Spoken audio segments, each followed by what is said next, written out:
Good afternoon, everyone, and good morning to those of you coming from Western Australia and those from SA and NT. I think we've just ticked over into the early afternoon. My name is Bill Lang, and on behalf of Small Business Australia and Business Advantage, I'd like to welcome you to this month's live webinar. It's an absolute barbecue stopper amongst small business owners around the country. The challenges of finding, being able to fund, keeping current engaged and retaining current employees. 1 in 4 business owners is reporting this as their top issue with respect to finding and accessing new employees. 1 in 2 are reporting the challenge now of rebuilding engagement, rebuilding retention in the new environment that we find you in. We're joined by a fabulous panel today, which I'll introduce shortly. But in terms of our format, for those of you that are regulars, you know that I'll be providing an overview of the key topics we're going to cover, and that you can ask questions through the chat function or through the Q&A function at the bottom of the screen. Your faces aren't appearing, so there's no need for you to think that your faces are appearing on this. You'll be seeing the panel members, and you'll be seeing from time to time just a few slides that we'll be talking through. And of course, you can adjust Zoom on your end as to what size the slides are versus the size of the faces, of our experts that are talking. For Business Advantage members, as you know, this particular webinar is being recorded. It is then edited and made available inside the Business Advantage portal. For those of you that are watching the replay, I know that many of you come and have a look at particular topics as they sit there in the library, given that it's inconvenient to be able to join us on Wednesday lunchtimes. So I'll be shortly introducing the panel of absolute experts in this area. And when you learn about their backgrounds and their track record, you'll see why we're very, very happy to have them join us because of the contribution they can make. I will talk a little bit about what's going on out there in the employment market. What are some of the key trends? We're conducting research with at least 500 small business owners and medium-sized business owners every month. In addition, we do polls and research with our Business Advantage members, as well as more general ones. So in the last 2 years, we've had direct input from more than 15,000 business owners across the country around the challenges, the needs, and some of you would have seen us, working to advocate for the key things that we need governments to be thinking about to enable us to have our businesses move beyond survival and into thriving. We'll then have Malka Lawrence talk about this whole challenge around finding new employees and retaining existing employees. She's built an incredibly successful business over many, many decades, has worked with thousands of business owners, and she'll speak very much from the perspective of her own experience and what those business owners are experiencing and what they are learning has been working more recently. We've then got Cara Pritchard from MAS, who again is a national expert on understanding the opportunities for accessing funding and other incentives from federal and state governments. It's not easy to find them, but organisations like hers are the experts and are available for business employers of any size to be able to help navigate and ensure that you are accessing in a seamless way what you are entitled to. We'll then have Deborah talk about elements of workplace training that works. There's very specific things that when you are investing in training new employees, upskilling existing employees, or reskilling employees, particularly now that we are in an increasingly digital business environment, Deborah's going to share with us actually what works, as opposed to the sorts of things that don't work, so that when you're thinking about making an investment in training, you've got some criteria to use to evaluate various training providers. As always, I'll provide a quick rundown at the end for our Business Advantage members about the additional advice and tools that are available for Business Advantage members, particularly a couple of new initiatives, which is now around, in particular, our Monday to Friday live online coaches that our members are accessing and making good use of. What will then happen then is I will come sort of off the slides and facilitate the questions. So as you're thinking about questions and you've got a particular question for a particular member of the panel, please say, this question's for Malka, and type it in. But maybe you'll have a general question to members of the panel, in which case I'll direct it towards particular panel members. We expect the core presentation to go for the next sort of 45 to 50 minutes or so.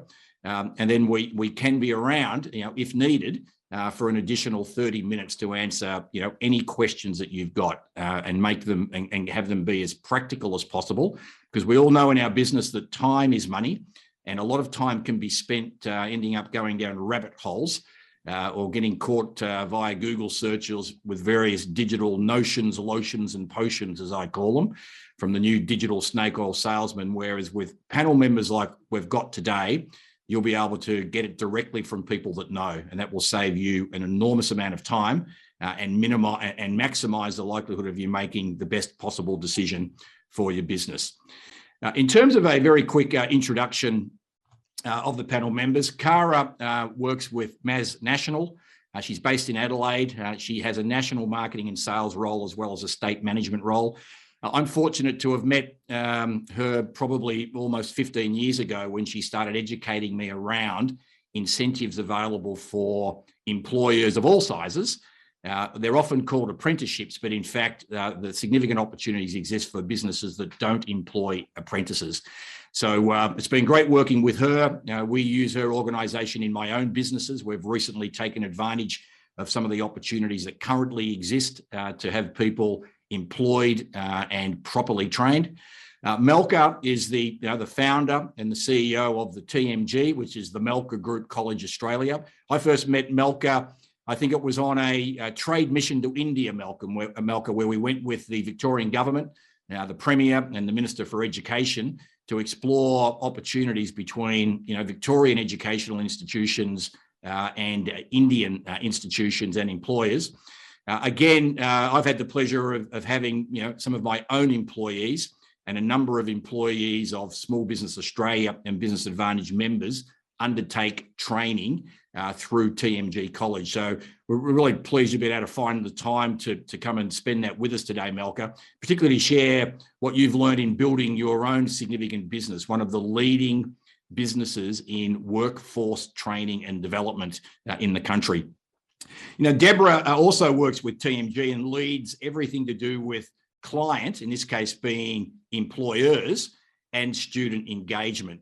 Deborah knows what works for employers, what works for employee learners, as well as there's a number of learners that organisations like TMG have in a whole range of industries that are increasingly placed inside businesses to give them workplace experience, and then often become very quickly actual employees of those businesses.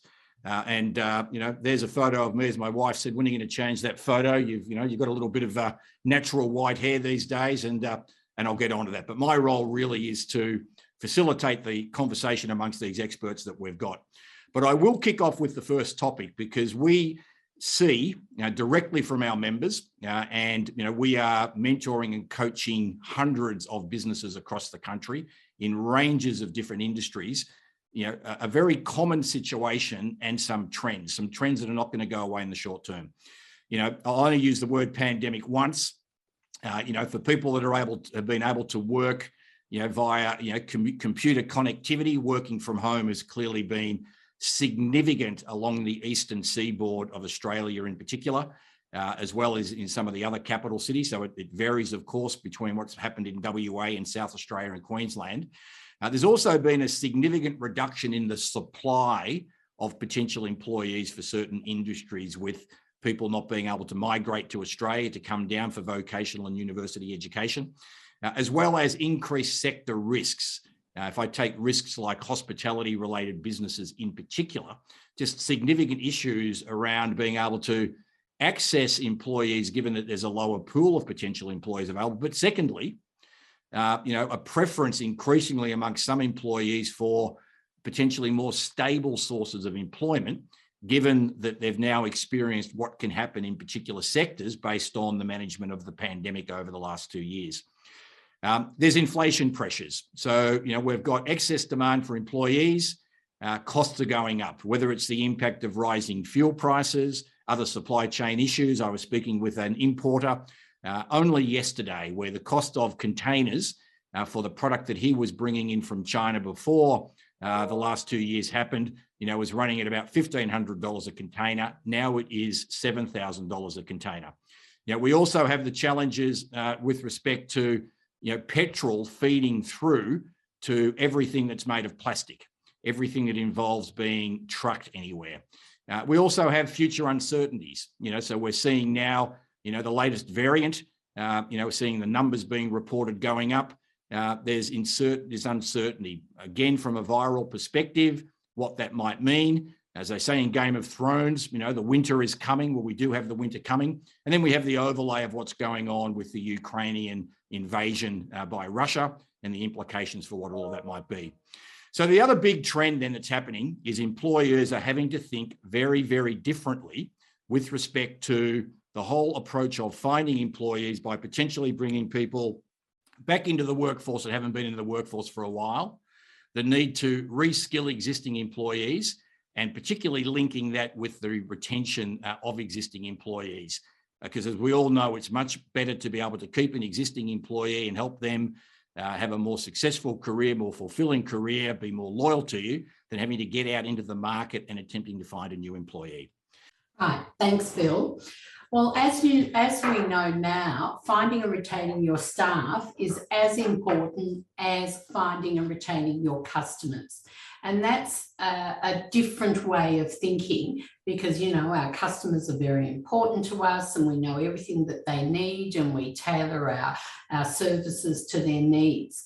But with staff, you will get to know what your staff need and what new and the type of new staff you need. And one of the things that's really important is understanding your business and understanding the type of person that your business needs. What often happens is we're desperate for staff and we'll grab anyone. And that can actually do more harm to your business than waiting and finding the right person or spending some time actually identifying the type of person that you want. The type of person the person who's entering the workforce and in some ways re-entering the workforce is someone who wants to know about your business before they come for an interview. And a lot of us are used to the days where, there were 100 people applying for a job and we were in the driver's seat. Who are we going to call in for an interview? And the employer, and particularly the small employer and large employers really, were in the driver's seat. Those days have changed, whether we like it or we don't, those days have changed. If I'm going to even come to the interview, let alone accept the job, I'll go to your website. I'll go into LinkedIn profile. I want to know something about the business and is it a good fit for me? Now, I know that sounds presumptive, but that is what's going to happen. If your website's really ordinary, you don't have a LinkedIn profile, then, I'll be reluctant because I think, who are you? Who are you? Am I going to use my valuable working hours and career opportunities going to meet with you? So the employer has to put time and effort into their brand recognition. And also the days of advertising on Seek or Indeed and getting a lot of employees, those days have gone.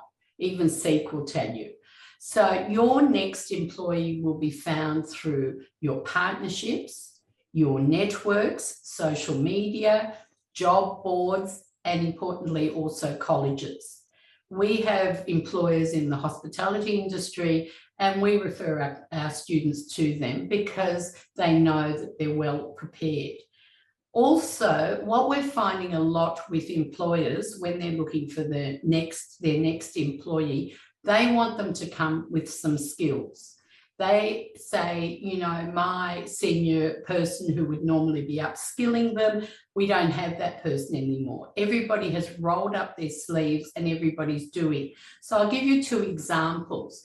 With our hospitality clients, we've got a 5-day program we've put together in response to their requirements, which has barista, RSA, carrying 3 plates, customer service, workplace health and safety. So when they go into our client's workplace, they are useful. They can make a coffee. They understand workplace health and safety. They understand customer service, which side to serve from, and a whole lot of things that will also make a difference to your business. Because again, your customers will come in and they have a certain expectation. They don't care if that employee was put on 5 minutes ago or a year ago. They're paying for a service, they're paying for an expectation. So we find these pre-employment programs, they're quite quick, 5 days. We've got another one, which is 10 days for hairdressers. Hairdressers, again, have said we're desperate for apprentices, but we don't have anybody to train them up like we used to. So in those 10 days, they learn how to wash hair, how to wash out colour, how to do a basic blow wave, again, very importantly, customer service, cleaning, and all those sort of things, which are the baseline skills that you need when you employ someone. Also, social media. Social media now is really, really powerful. And I know for some small businesses, you know, I haven't got a social media site or whatever, not difficult to set up. But when you're using social media, you're not just putting in a job ad, you're telling a story about your business. You are saying, this is who we are, this is the type of person we want, and you're making it very, very personal. And people like that. They like you to engage with them even before they've met you. So that's important. And the same with job boards. But what we've all learned is there is no one-stop shop. You've got to, if you're looking for the right people, then you've got to use every means possible to ensure that you identify new employees. And some people will be re-entering the workplace. Some people, this is their first job. You'll have a variety of people. And years ago, we said, well, sorry, we're only going to give the perfect person the job. That perfect person doesn't exist, and they have lots of choices. So as important as what the job is who they're going to work for. It's incredibly important. What's your ethos? Who are you? Because I'm going to invest in an important career move in coming to work for you. And you've got to tell me the story. And so that's recruitment today. And it works really, really well. On the one hand, people are saying there aren't people out there, but those employers who are coming to us, you know, and looking at people who are doing courses, their business network, social media and job boards, and even community Facebook, they're finding wonderful people. But there's no one stop. Now, importantly, as Bill said, identifying the skills of your current employees. The fact that someone is doing a particular role in your business doesn't mean you can't upskill them. And you're very lucky because the Victorian government and also the federal government funds upskilling new and existing employees. You might find, and we've found time and time again, in your mind, you've pigeonholed someone. This is the role they do, and this is the role they're going to do forever. And you've got an absolute gem there that you can upskill into a role and that person already knows your business. They know your business goals. So training existing employees, promoting existing employees is a win-win for everyone. And you're also rewarding and recognising loyalty. So have a look, without the, you know, perception of, well, this is all they can do. Have a real look at your employees, and most of us and all of us are very pleasantly surprised. At TMG, we're really big at promoting from within. We're really big at taking interns, they become our employees, and we encourage our employers to do that, and it works really, really well. Now, the other thing, and there's a lot of planning that goes into recruiting the next employee. Decide on the flexible work options available to operate your business. Don't say yes to something that will not work for your business. because it won't work for anyone and it'll cause you unnecessary angst. You've got to be really, really clear. What are the options that work? What are the flexible work options that work? And what are the ones that absolutely will not work for you? You know, it's real, clarify that in your own mind, write it down and be clear about what does and what doesn't work. The good thing of that, the good part of that is that you'll find that there are some flexible options that work, but you will also find that there are some flexible options that don't work. And when you're meeting with potential new employees, they're going to request or suggest all sorts of things, but there is a confidence in you saying, yes, this will work for us, but this won't. You come across as someone who really knows their business, has analysed their business, and really understands what will work for them. And people respect that, because saying no is not the end of the world. It's how you say it. The other thing, I know in some small businesses, and I grew my business from one person to a large organisation, you sometimes fly by the seat of your pants. And I've been there, I've done that. But develop a position description. What is it that your business needs, and what is it that you really want this person to do? First of all, you are really clear about your expectations, both whether you put it on social media or you share it with us or whatever, but you're also clear when you're interviewing that person. Don't ask for what you don't need, because it sounds really, really good, and be clear about what does that position require, and what does that position require now and in the near future. Not in 5 years' time. That person mightn't even be with you in 5 years' time. What does it need now to grow your business, to meet your customer needs, etc.? But document it and have it clearly there when you're putting it out in social media or wherever else you're putting it out.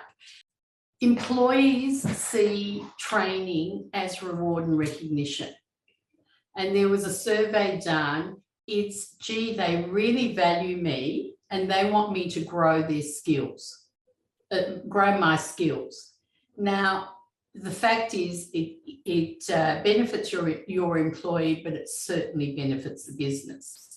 Now, something that we really haven't talked about for a long time, about 10 years ago, there was a Carpen report on management skills in Australia. 10 years later, he wrote another report and he said nothing's changed, which is really rather interesting.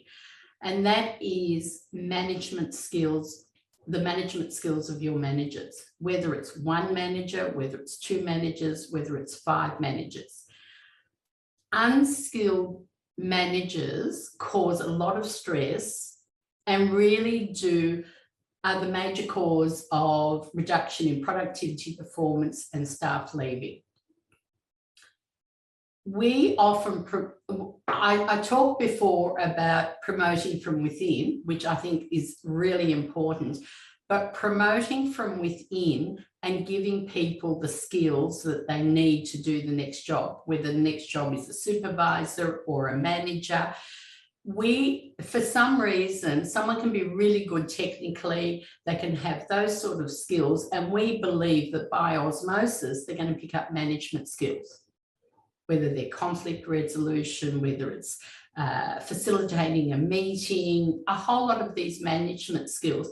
And again, the good news is there's funding available to upskill your managers.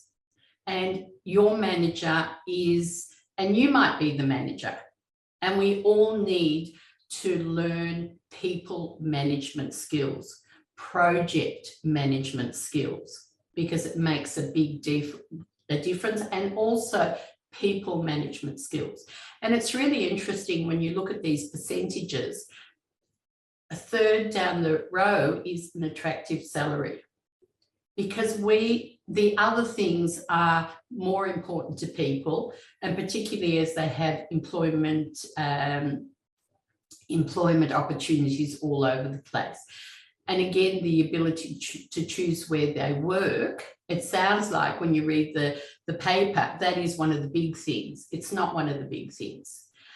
Taking your time to discover what your employees need, what your existing and new employees need, is incredibly important, because retaining staff, whether it's a new employee or an existing employee, is going to make a big difference to your business. They're going to understand your business. They're going to have that relationship with your clients.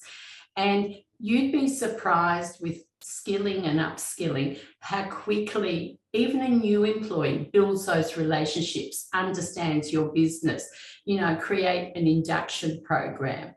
But retaining your existing staff and upskilling them, and recruiting the right staff, not any staff, but the right staff, because we also know that whoever we employ reflects our business. And someone's coming into your business for the very first time.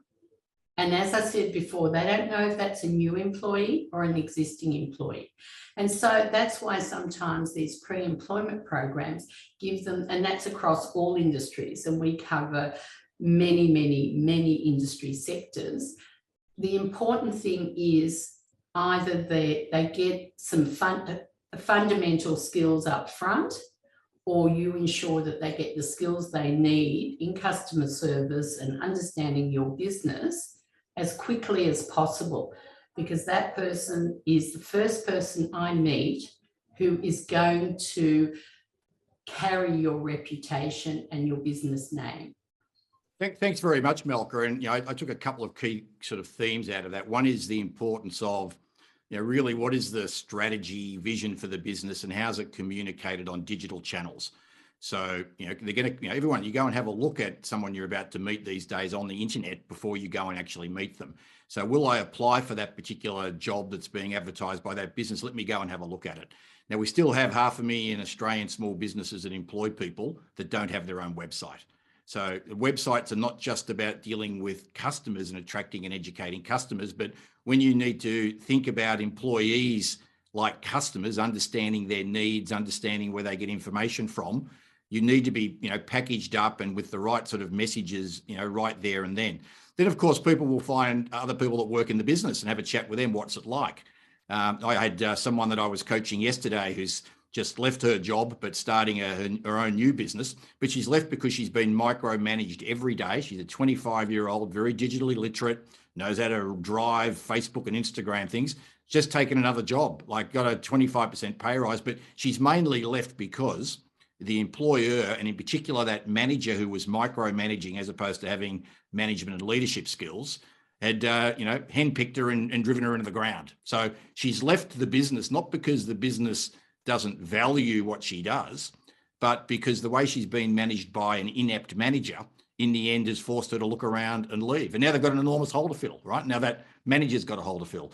So I think I'm hearing the importance of the story of the business, and then knowing very clearly what it is that you need. So taking the time to get it in writing. I remember many years ago as an MBA student, our HR professor telling us over in Boston that you should hire slow and fire fast.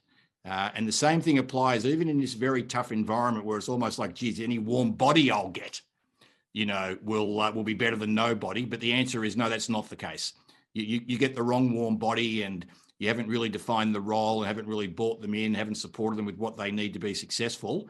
It's a problem. And then the third thing I think, Melka, that I really took out of it was the importance of networks and relationships. Your own employees are a great source, but the local colleges, registered training organisations that have got students that need workplace experience as part of their courses, that's a great way to get someone to start learning about your business for you to test drive them. And you just need to get on the phone. You need to approach these places that potentially have courses that are relevant to the sort of role that you've got to encourage them to, actually come and do work experience with you, to be interns with you. Government funding, and there are billions of dollars made available to employers, not just for existing employees, but for new employees. And then most people that are in business actually aren't aware of the fact that they exist. So could you tell us a bit about how do you go about finding where the money is from the government? Yeah, absolutely. First of all, it was great to hear from Malka, and you're absolutely right, Malka. You know, we need to have all of those things in place to be able to attract amazing people, and then once we actually get them into our business, we need to be able to retain them, and that's certainly where we can help you. So, as you said, Bill, there is lots of different funding out there, and to be honest, I can imagine as an employer who's really focused on trying to run their business and keep their business going, especially in these challenging times that we've had over the last 2 years, being across all of this information would be very difficult because you don't know what you don't know. So MAS National, we are a not-for-profit, we're a national organisation, and we hold many different government contracts that support people, whether that is individuals in actually helping them transition into employment. So that's not just young people, that could be people who have worked in one field and now need to look at other options. We also hold what's called an ASIN contract, and that is just one of those acronyms that we love to throw around, Australian Apprenticeship Support Network contract. And that contract is where there is currently a lot of funding that is available for a business, no matter what size you are, if you are signing someone up as an apprentice or trainee. Now, before I go into a bit more information about that, just touching on apprentices and trainees, some people might be closing their ears at this point and thinking to themselves, oh, apprentices don't apply to me. I'm the kind of business where I'm white collar and I'm in an office. This isn't going to be relevant to my business. And I'm just going to tell you that that is absolutely incorrect, because apprenticeships and traineeships are available from a Certificate 2 level qualification, Cert 3, Cert 4, diploma and advanced diploma. And that tends to come as a shock to people because they quite often just think apprenticeships are trade qualifications. And there are actually over 500 different qualifications that you can undertake as an apprentice or a trainee. Things from cybersecurity qualifications, ICT qualifications, admin qualifications, management qualifications. Really, there is a qualification that is suitable for most people in most job roles. We have a team of staff across the country, and what we can do is actually come out and sit with you. We're a free service, and have a chat about your business and what it is that your business wants to achieve. So it could be, that you are having challenges finding people to meet the growing demand of your business. Well, we can actually partner with companies like TMG and look at doing pre-employment programs where we actually find people, and as Malka said, give them those baseline, skills that they need to be able to enter your business. And then once they actually enter the business, what we can actually do is sign them into a training contract, whether that be a traineeship or an apprenticeship, but a qualification that is matched to their job role and actually helps support them along that journey of coming into the business, helps them grow, helps them get those skills that they need. It also brings in some extra layers of support, because when you're undertaking a traineeship or an apprenticeship, not only do you have that support of your supervisor and your employer, but you also have the support of the training provider who actually sits externally to the business, who are actually delivering that qualification. And then separate to that, we as an apprenticeship network provider also have mentors that are available to support people really from the beginning of their apprenticeship or traineeship through to the completion. Because at the end of the day, what we want to see is a workforce that's becoming upskilled, and we want to see people complete those apprenticeship and traineeship pathways and then potentially move on to whether it be another traineeship that is a higher qualification or something that's now relevant to a new role that person could be doing, or they could go on to a university pathway. There's actually so many different options there for an individual. So when it comes to talking about all of this, it's kind of like a choose your own adventure. It really depends on your business. So it is a matter of us sitting down with you, looking at your business, looking at what it is that you want to achieve, and then we can work with you to discuss what different funding is available. So At the moment, there is a 50% wage subsidy that is available, and that has been around since October 2020.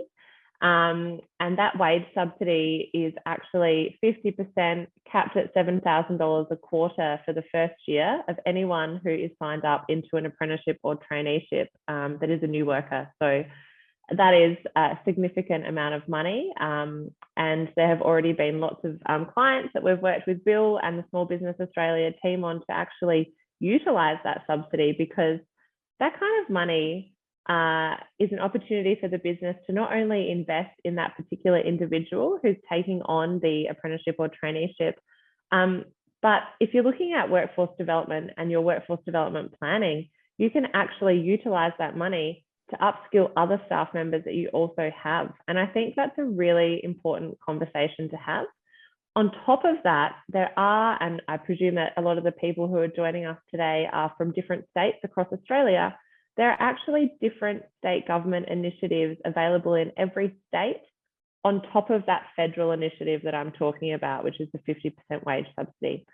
So some of you may have already taken advantage of that, I hope, and potentially there could be a few people calling the MAS phone number, because their subsidy does finish soon. So please get in contact with us and we can take your information. And we can sit down and have a chat with you virtually or face-to-face around what is available for your business and what support we can offer. And as I said earlier, we are a free service. So we are contracted to the Commonwealth Government, and we are here to support your business. Thanks very much, Cara. And I think we've had, since that program is currently there now, sadly, the government called it Building Apprenticeship Commencements. Boosting apprenticeship commencement. Yeah, the BAC the program. BAC. So out it went and they promoted it.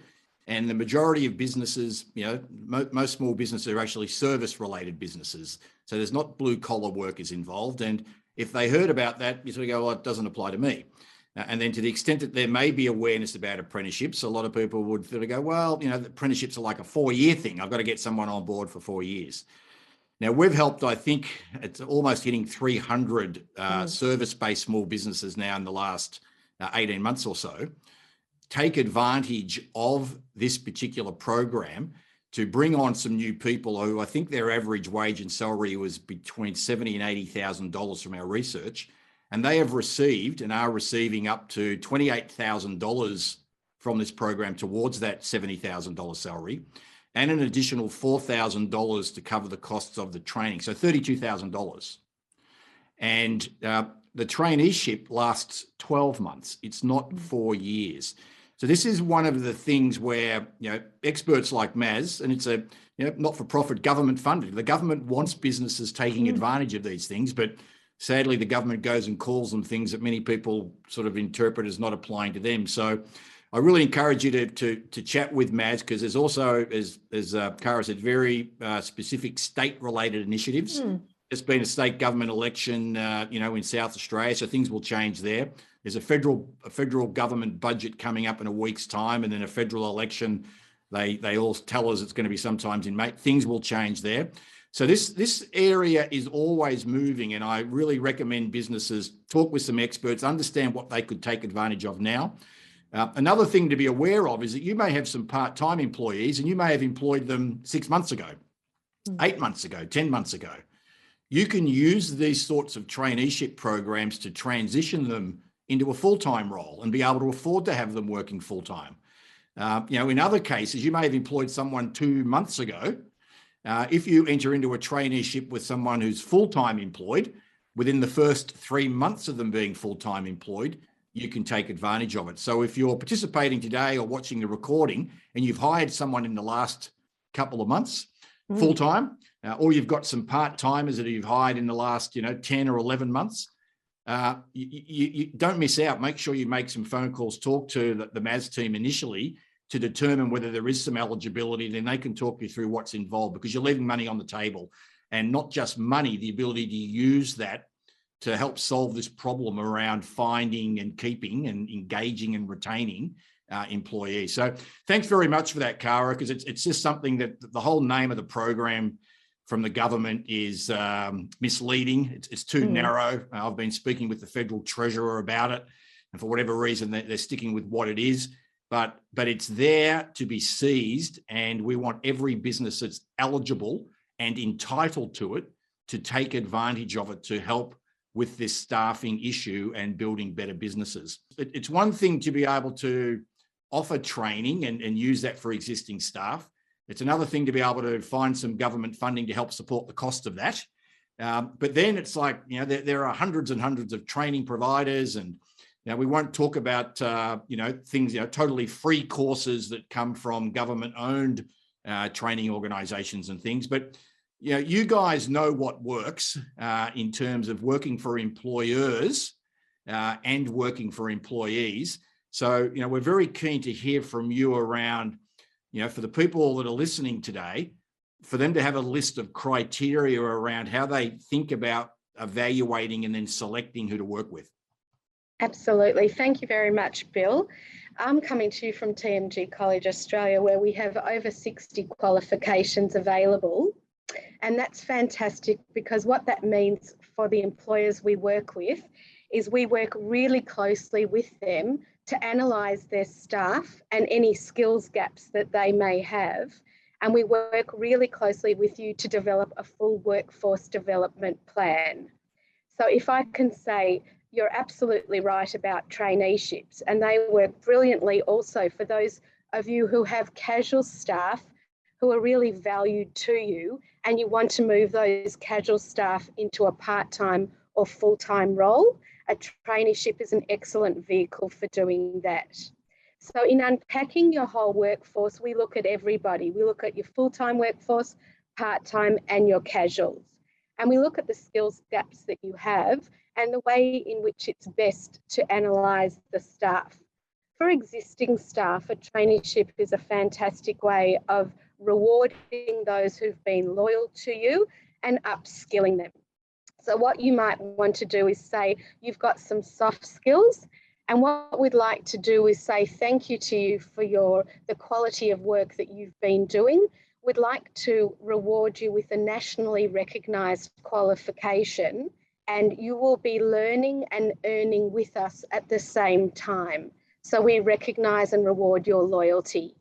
And for those who are trying to attract new staff, and there are skills shortages about and lots of people who need new staff, it's a wonderful thing to be able to say to new people coming on board, we will invest in you.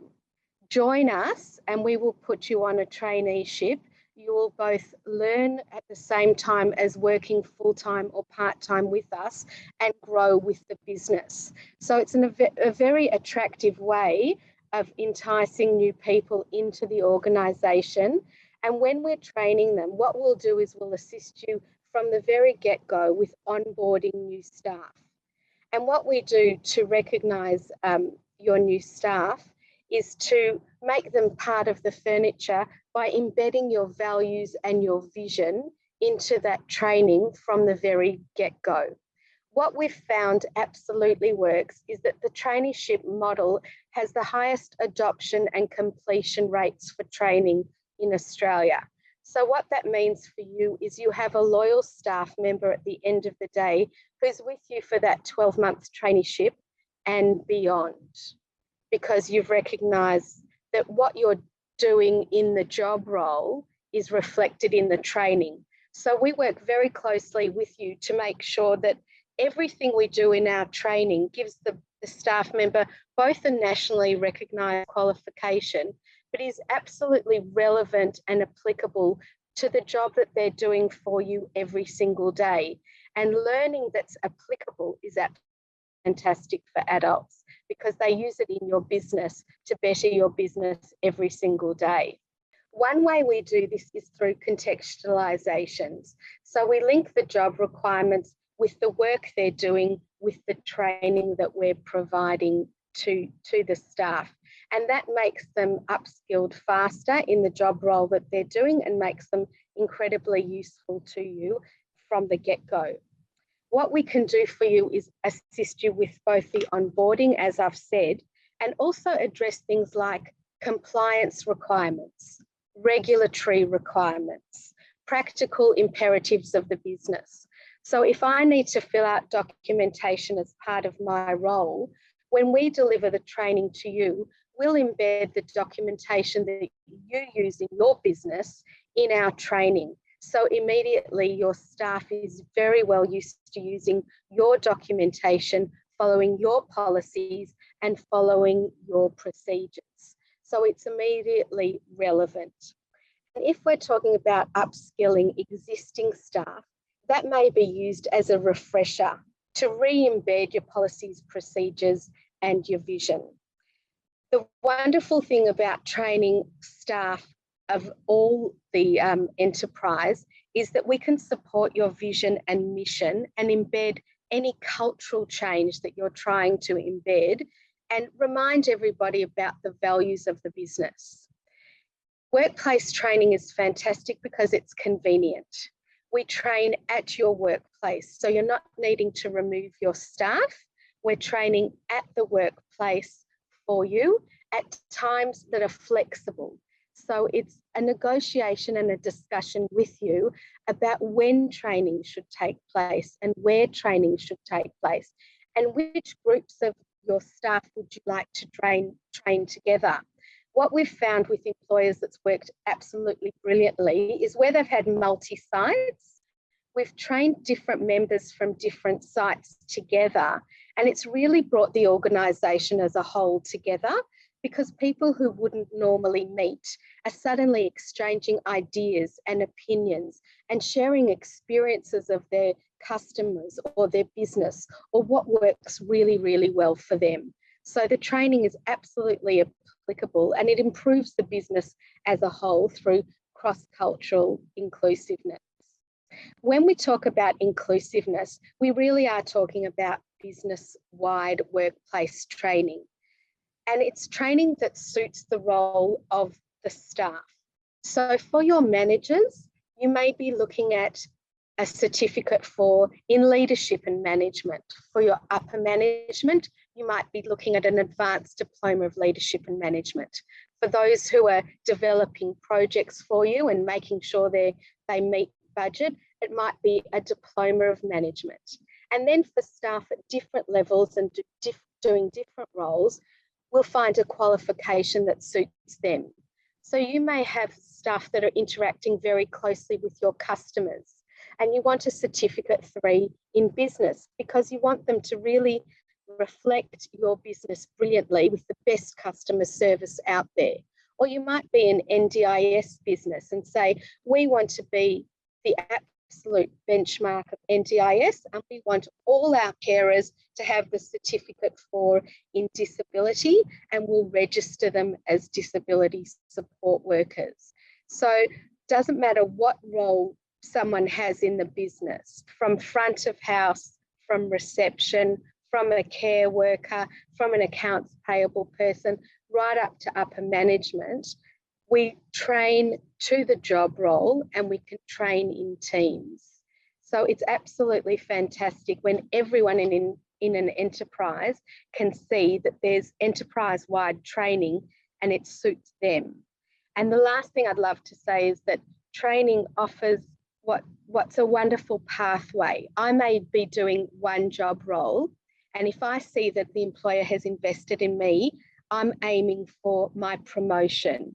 And I can see a career pathway within that business and I will be retained by the business. So it works brilliantly well and we work with NAS often. So I can say that's a fantastic relationship that we have. We work with the apprenticeship centres and we will develop a workplace development plan and assist you also in looking at all the government funding opportunities that are available to you now. And I might just add a couple of things to it. So in my group of companies, we were involved in vocational training and workplace training. So we worked on developing and delivering diplomas for some of the big banks, developing qualifications, contextualizing, so customizing to the work of working in contact centers for organizations like Australia Post. And one of the things that we learned through all of this, which a lot of people don't realize, is This is not like going off to university and sort of doing, textbook study and then writing essays and doing exams. The actual, what's called the assessments, when these courses are being done for the workplace, are usually made up of seeing evidence that the person knows how to apply that skill at work in a particular situation. So you're not talking about having people go and be doing theoretical things. It actually is related to them developing the knowledge and skills to perform their job, at a high level.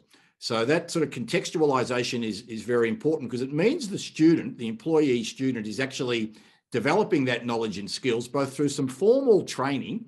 There might be some workshops and things that the trainer does, but also through actually doing their job, working with their supervisor, or working with if the owner of the business is the supervisor in a much smaller business. And that's incredibly powerful, that alignment. Now, the other thing, Ed's got a great question, which he's asked, which is around are the government incentives for employment available for casual and part-time. My understanding is, and I'll get you to confirm this for us, Cara, is when it comes to the traineeship side of things from the federal government, it's available for a part-time employee or a full-time employee. And there are certain rules around how long they needed to have been an employee. And I think, as Deborah pointed out, well, you might have some casuals, and you're thinking, well, you know what, to have them be more motivated and more loyal, if I give them some more hours and provide the flexibility thereafter that'll suit the business and suit them, I can move them to part-time and potentially access some of these incentives. But am I right, Cara, in believing that at least the traineeship federal government level, it's not available for a casual employee? The casual employee gets a loaded hourly rate, no sick leave and things, and that's what they get. Is that right? Correct. So anyone, the government's not going to invest in a casual employee. If the employer is not making that investment, the government's not going to make that investment. So for anyone to undertake a traineeship or an apprenticeship, the employee has to be part-time, or they have to be full-time to be signed into a training contract. Now, where there is some eligibility here is that with the Boosting Apprenticeship Commencement Wage Subsidy, if you do have a pool of casual employees in your business and you decide that there is room in your business to offer them more hours, if you invest in them by transitioning them to part-time or full-time, or from part-time to full-time, that does open up the eligibility for the Boosting Apprenticeship Commencement Wage Subsidy, which is that 50% subsidy we talked about. So the other eligibility criteria are that the individual has to be Australian citizen, a permanent resident, or a New Zealander who has been here for longer than 6 months. And to make them eligible, they just need to be signed into a training contract, which is the role that MAS National undertake. So yeah, I really would encourage businesses to reach out to us and have a chat, because you never know until you talk to us what is happening in your business that we can help you potentially find some funding for. Like, where do you find the list of 500 qualifications? Well, you can go to training.gov.au, but if you're like me, when you hit some of these government websites and attempt to navigate them, a lot of time can be burned up. What I suggest I would suggest you come to us, because people tend to use it as a shopping list, and not all qualifications are available in all states. So it's best to come to us and let us know what it is, the job roles, because it's not necessarily a qualification that they might just happen to want to do. The qualification has to match the individual's job role for them to undertake that as an apprenticeship or a traineeship. So have a chat with us and we can give you some suggestions of what qualifications would be relevant.